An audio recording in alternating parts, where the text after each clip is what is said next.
Salut les amis, j'espère que vous allez bien. Je suis contente de vous retrouver dans cette vidéo aujourd'hui où nous allons parler d'une thématique qui est la culpabilité. Alors, toutes les expériences que je vis, toutes les choses que je réfléchis, que je construis dans ma conscience, que ce soit spirituel ou philosophique, me servent à partager sur certains thèmes, sur certains sujets. En ce moment, c'est celui de la culpabilité avec lequel je me bats depuis plusieurs années. Donc on est tous plus ou moins sensibles à la culpabilité. Ça nous est tous arrivé de dire oui pour faire plaisir, d'accepter des choses qu'on ne voulait pas accepter parce qu'on a été quelque part un peu programmé, encouragé à dire oui, à ne pas s'affirmer, à ne pas poser ses limites. Moi, la thématique de la limite, c'est vraiment une thématique qui est très présente dans mon existence et il y a beaucoup d'expériences et de situations qui me sont proposées justement pour que j'apprenne enfin, petit à petit, au fur et à mesure de mon évolution, à dire non, à poser mes limites, à m'affirmer, que ce soit dans la vie personnelle ou la vie professionnelle. Aujourd'hui, j'ai écrit un petit texte justement qui parle de la culpabilité et d'une vieille promesse. Voilà, donc j'espère que ce texte va vous parler, peut-être va résonner avec votre expérience personnelle ou ce que vous avez pu rencontrer de la vie jusqu'à présent. C'est parti. Me voilà dans le bureau de ma chef. J'ai longtemps redouté ce moment car je sais que c'est délicat pour moi de m'imposer, de mettre des limites. Depuis plusieurs jours, je réfléchis à ce que je vais dire, à comment je vais le dire, pour ne pas froisser, ne pas blesser ou encore sans risquer de m'attirer des ennuis. Je suis comme ça. J'ai appris comme ça. Il faut à tout prix préserver la bonne entente, l'apparente harmonie, même si cela me demande un sacrifice. J'ai essayé d'anticiper ce qu'elle allait me demander, les mots qu'elle pourrait m'adresser et qui seraient susceptibles de me faire chavirer. Chaque fois, mon empathie me trahit. Mais vous comprenez, je ne peux pas faire autrement, je suis coincée. Cela ne vous dérangerait pas de venir travailler ces 2 jours pour me dépanner? Il y a vraiment personne d'autre parce que ça m'arrange pas vraiment, osais-je demander fébrilement, dans l'espoir que ma réticence soit entendue et comprise. Réponse. Non, personne. Le verdict est sans appel. Ce sera moi ou personne. Encore une fois, tout repose sur moi. Bon, alors c'est d'accord. Sur le coup, je me sens heureuse d'aider, car j'entends qu'on a besoin de moi, qu'en quelque sorte, je suis la sauveuse. Ça me plaît. Puis après, quand j'y réfléchis, je me sens lésée. Je rentre chez moi et je pense, à juste titre, qu'encore une fois, je vais travailler plus que de raison, faire le boulot des autres et me fatiguer. Je me console en me disant qu'on sera reconnaissant envers mon sacrifice et qu'on m'accordera des faveurs quand j'en aurai besoin. Mais je me trompe. J'ai faux sur toute la ligne, car en réalité, par expérience, les sacrifices ne sont jamais récompensés ni remerciés. Cela me rappelle d'autres temps, d'autres histoires où la culpabilité était de mise et où, sans le dire, sans le demander, je me sentais forcée d'obéir, d'accepter ou de répondre aux besoins. Il se peut que ça ait commencé quand j'étais petite, oui, très certainement. Du temps où cette petite fille qui devait à tout prix être gentille et serviable passait son temps à essayer de satisfaire les désirs de ses parents, de ses professeurs, de ses copains ou des membres de sa famille, dans l'espoir d'être aimée, acceptée et par peur d'être rejetée. Tu pourrais au moins faire ça pour moi. Avec tout ce que je fais pour toi, c'est quand même pas la mer à boire. Allez, mets cette jolie robe pour faire plaisir à mémé. Si tu le fais, je te promets que tu pourras jouer à la Game Boy tout l'après-midi. Chantage, manipulation, des mots d'apparence doucereuse, des yeux qui font semblant de supplier pour forcer l'enfant à accepter, à dire oui, même si ça ne lui plaît pas et même si ça lui fait mal. L'enfant qui peu à peu, au fil de ses demandes, de ses exigences, se coulera de lui-même dans le moule du sacrifice et de la dévotion, sans le savoir, puisque pour lui, c'est normal.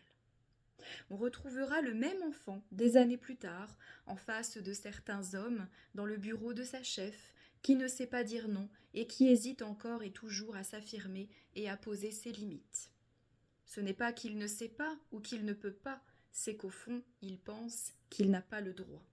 que sa mission sur Terre, c'est de satisfaire et d'aider les autres au détriment de sa sécurité ou de sa santé. Je ne suis pas difficile à convaincre. Il suffit que je pressente en face la détresse ou la douleur et hop, je me plie en quatre. Je suis en définitive une proie facile et ceux en face de moi l'ont bien compris. Ils essayent. Ils essayent de m'amener à dire oui, à dépanner, à repousser mes limites pour leur propre contentement. Ils ne tiennent pas compte ni de mes besoins, ni de mes hésitations, non seulement parce que je ne les exprime pas, et aussi parce qu'ils s'en fichent. Il y a d'un côté les empathes qui se soucient plus des autres que d'eux-mêmes, et de l'autre ceux qui n'en ont cure du bonheur ou de la santé des autres. Les deux extrêmes. Le tout, c'est de trouver un juste équilibre. Le sentiment de culpabilité a toujours une origine, un point fondamental qui, en l'espace d'une seconde, de quelques mots ou d'un geste, a déterminé le reste de notre existence. Cherchez dans vos souvenirs et vous trouverez. La première fois où vous vous êtes senti coupable, où on vous a fait sentir coupable, cela ne veut pas dire que vous l'étiez, mais vous l'avez ressenti et aussi imprimé. C'est dans ces impressions que tout se joue, car sans le savoir, elles donnent lieu à des années de mal-être et de combat contre soi-même et contre les autres. L'identifier, c'est s'en libérer. Qu'est-ce qui fait aujourd'hui que je me sacrifie pour les autres ? Qu'est-ce qui me pousse à toujours dire oui ou accepter alors que je n'en ai pas envie ? Pourquoi ai-je du mal à poser mes limites, à dire non ? Ce sont des questions que je me pose depuis des années. Et chaque expérience qui m'est amenée me permet d'observer et de creuser davantage. J'ai remonté le fil de la culpabilité au cœur de mon histoire, d'enfant, d'adolescente et d'adulte, pour atterrir enfin sur ces mots. Ces mots jetés par ma mère dans un élan de colère et de ressentiment qui, d'aussi loin que je m'en souvienne, m'ont marqué au fer rouge pour le reste de ma vie. Je ne pensais pas qu'ils avaient autant d'importance, ces mots. Je les ai considérés longtemps comme insignifiants. J'en parlais parfois sans en mesurer le poids. Maintenant je comprends et je le ressens. Elle m'a dit ceci. Tu n'es pas une enfant voulue. Tu es un accident de pilule. Tu n'aurais jamais dû naître. Elle me l'a dit et répété plusieurs fois et je l'ai cru. Elle m'a dit aussi que tous les problèmes qu'ils avaient avec mon père étaient ma faute, que je leur coûtais de l'argent, que je leur apportais des misères par ma simple présence. J'étais petite, crédule, j'aimais ma mère et je voulais qu'elle m'aime. Je me suis alors implicitement promis que je ferais tout pour ne pas déranger, pour être gentille, obéissante et pour aider mes parents, en compensation de ce que je leur faisais subir. Je n'aurais pas dû être là. Alors il faudrait faire en sorte qu'ils ne regrettent pas de m'avoir gardée. C'est une promesse, un vœu à l'origine qui nous coince encore aujourd'hui. Comment voulez-vous, quand vous pensez que vous dérangez, que vous êtes de trop et que vous ne méritez pas d'être en vie, vous imposer, tenir tête, dire à votre chef que vous n'êtes pas d'accord ou à un homme que vous ne voulez pas répondre à ses sollicitations sexuelles ou amoureuses ? La réponse est simple, vous ne pouvez pas, car vous ne deviez pas être là. Je souhaite aujourd'hui rompre la promesse. Je souhaite aujourd'hui pouvoir choisir et me déterminer différemment. Je souhaite aujourd'hui pouvoir dire non et ne plus me sacrifier et dire à ma mère que je suis bien là où je suis, que j'ai parfaitement ma place ici sur Terre et que je la prends. Je m'autorise à prendre ma place et à m'affirmer dans ce que je suis. Il le faut et je le veux. Je me fais la promesse de me respecter, de m'aimer et d'écouter mes besoins.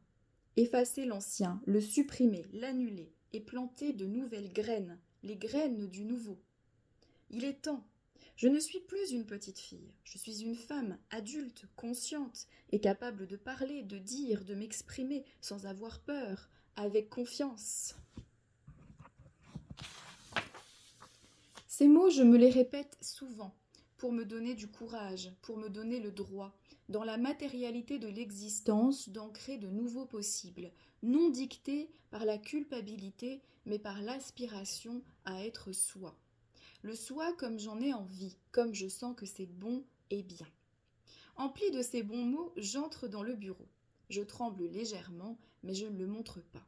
Ma vieille promesse se tient juste derrière moi, au cas où je flanche.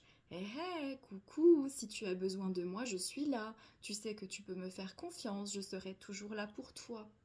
Je la remercie et je la balaye d'un revers de la main. Je n'ai plus besoin de toi.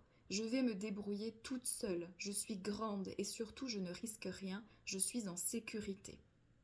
Je ressors du bureau quelques minutes plus tard, fière et l'esprit tranquille. J'ai réussi à dire non.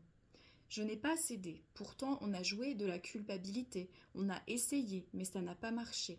On m'a regardé avec un air désolé, un air très embêté en me disant « Oh, bah comment je vais faire ?» dans l'espoir à peine dissimulé que j'amène de mon propre chef une solution.